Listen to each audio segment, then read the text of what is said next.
സംസ്ഥാന ഗവൺമെന്റ് 4 ബൈപ്പാസുകളുടെ കാര്യത്തിലാണ് ഒരു തീരുമാനം ഉണ്ടാക്കിയേ മതിയാകൂ എന്നുള്ളൊരു നിലപാടെടുത്തു. ഒന്ന് ഈ കഴക്കൂട്ടം ബൈപ്പാസ്, 2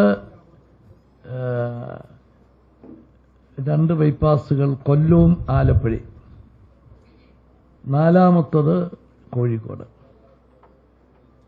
ഈ 4ൽ സംസ്ഥാന ഗവൺമെന്റ് ആഗ്രഹിച്ചതുപോലെ നടക്കുന്ന ഒരേ ഒരു ബൈപ്പാസ്, അത് ഈ കഴക്കൂട്ടം കാരോട് ബൈപ്പാസാണ്. നാഷണൽ ഹൈവേ ഓഫ് ഇന്ത്യ നേരിട്ട് പണിയാവുന്ന സമ്മതിച്ച ഏക ബൈപ്പാസ് ഇതാണ്. അപ്പോൾ ആലപ്പുഴയും കൊല്ലവും ഇപ്പം ടെൻഡർ ചെയ്തു 50-50. ഇവിടെ നാഷണൽ ഹൈവേ ആണ് മുഴുവൻ ചെയ്യുന്നത്, അവിടെ 50-50. സ്ഥലത്തിന്റെ കോമ്പൻസേഷന്റെയും മറ്റു കാര്യങ്ങളിലൊക്കെ ഗവൺമെന്റ് ചെയ്യാവുന്ന പരമാവധി സ്ഥല ഉടമകൾക്ക് അനുഭാവപൂർവമായിട്ടുള്ള നിലപാടാണ് സ്വീകരിച്ചിട്ടുള്ളത്. അത് സമയബന്ധിതമായി തന്നെ കൊടുക്കാനും എല്ലാ കാര്യങ്ങളും ശ്രദ്ധിക്കും.